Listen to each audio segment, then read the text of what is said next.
Selamat sejahtera diucapkan kepada Dr. Mai Shihab, pensyarah subjek KPA 3012, Seminar Refleksi Latihan Mengajar, dan kepada rakan-rakan yang saya kasihi sekalian. Untuk hari ini, kami sebagai kumpulan telah melakukan satu kajian pendekatan remote learning untuk tugas sahabat kumpulan pelajar semasa PDPR, dan saya akan mulakan pembentangan saya dengan isu atau permasalahan yang kami sebagai guru telah menghadapi semasa mengadakan kelas PDPR sebelum kajian ini dimulakan. Okay.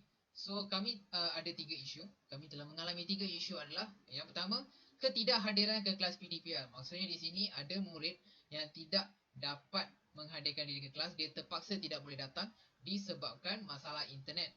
Sebab kami sebagai guru, kami mengadakan kelas PDPR ni dalam aplikasi Google Meet.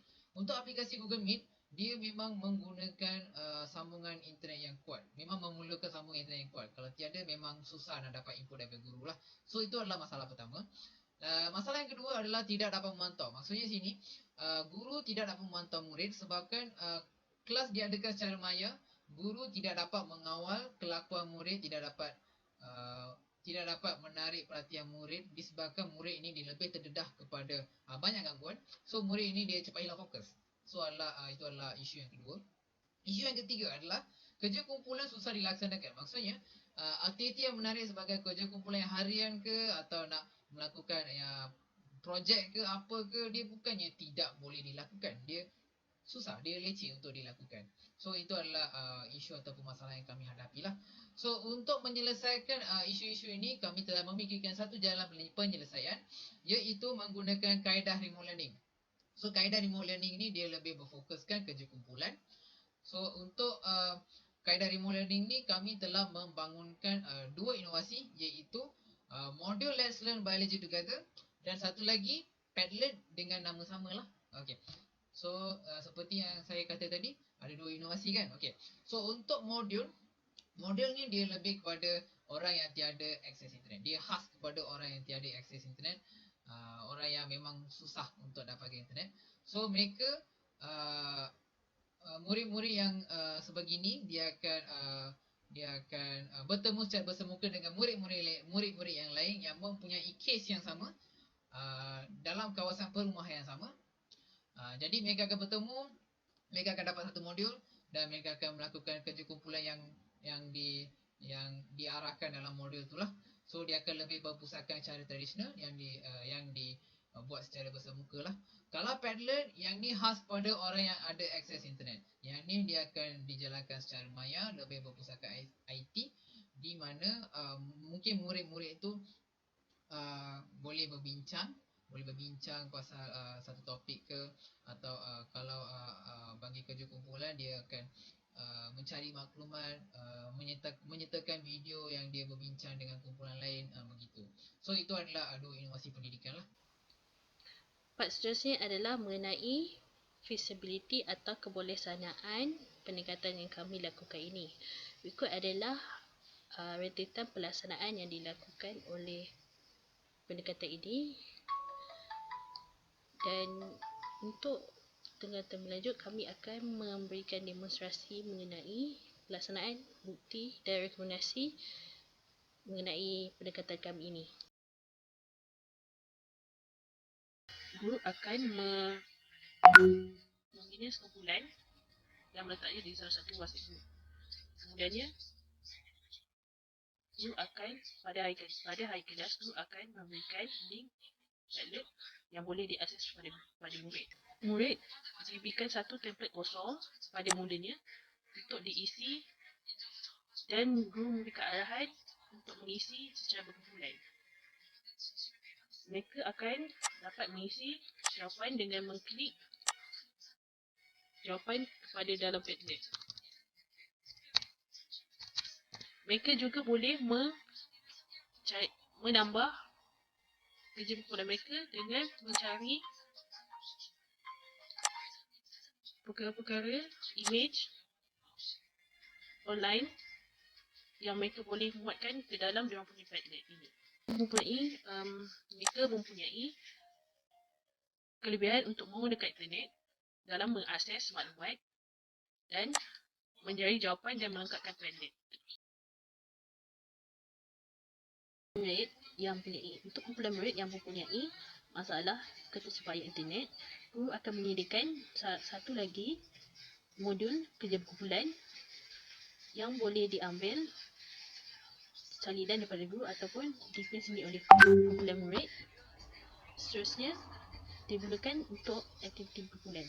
Modul ini mengandungi soalan berkaitan topik yang perlu dilakukan dalam kumpulan serta aktiviti berkumpulan membina. Rantaian asid nukleotida DNA.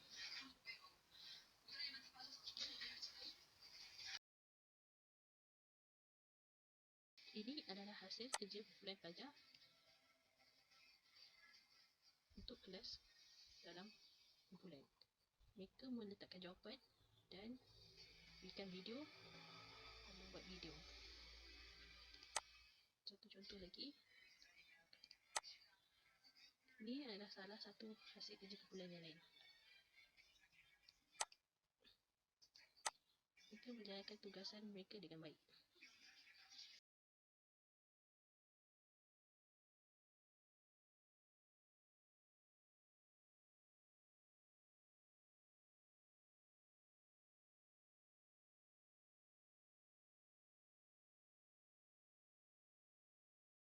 Untuk penilaian kumpulan online, murid diberikan link untuk kerja berkumpulan mereka.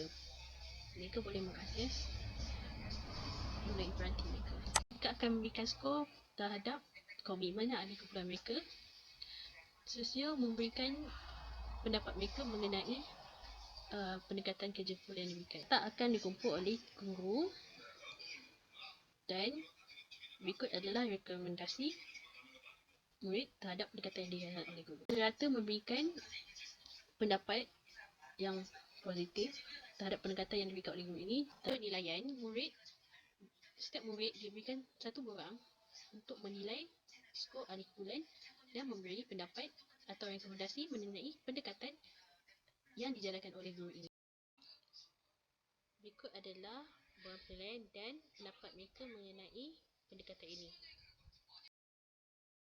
Halo semua, saya akan teruskan pula kepada sasaran, kelebihan, rumusan, dan juga cadangan untuk inovasi kami. Bagi sasaran, responden kami adalah pelajar tingkatan 4, sains student yang mengambil subjek biologi, yang mana pelajar-pelajar ini memerlukan bimbingan yang mantap untuk menguasai subjek-subjek sains.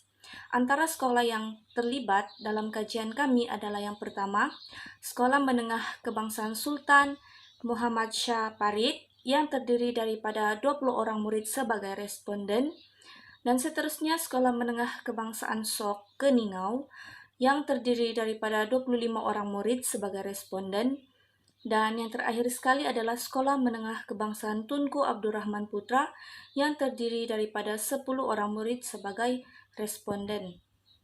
Bagi kelebihan inovasi kami pula, inovasi kami ini dapat merapatkan jurang di antara pelajar yang mempunyai capaian internet yang baik dengan pelajar yang mempunyai capaian internet yang lemah.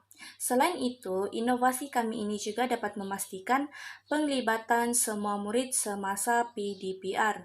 Maksudnya di sini, bukan pelajar yang mempunyai capaian internet yang baik sahaja dapat melibatkan diri secara aktif dalam pembelajaran secara atas talian. Seterusnya, inovasi kami ini juga dapat meningkatkan kemahiran insannya semasa pandemik melalui pelaksanaan aktiviti berkumpulan secara pendekatan remote learning. Melalui inovasi ini, pendekatan remote learning dilihat memberikan impak positif ke atas penglibatan murid dalam PDPR. Bagi cadangan penambahbaikan, kami mencadangkan penyediaan bahan yang sama untuk subtopik yang lain pula. Seterusnya, kami juga mencadangkan untuk memperhalasi kaedah pemantauan guru. Sebagai contoh, melibatkan community kampung dalam memantau aktiviti ataupun proses menyiapkan tugasan pelajar untuk memastikan mereka menyiapkan tugasan mereka. Dan yang terakhir sekali adalah memperkenalkan inovasi ini ke sekolah-sekolah yang mempunyai capaian internet yang lemah.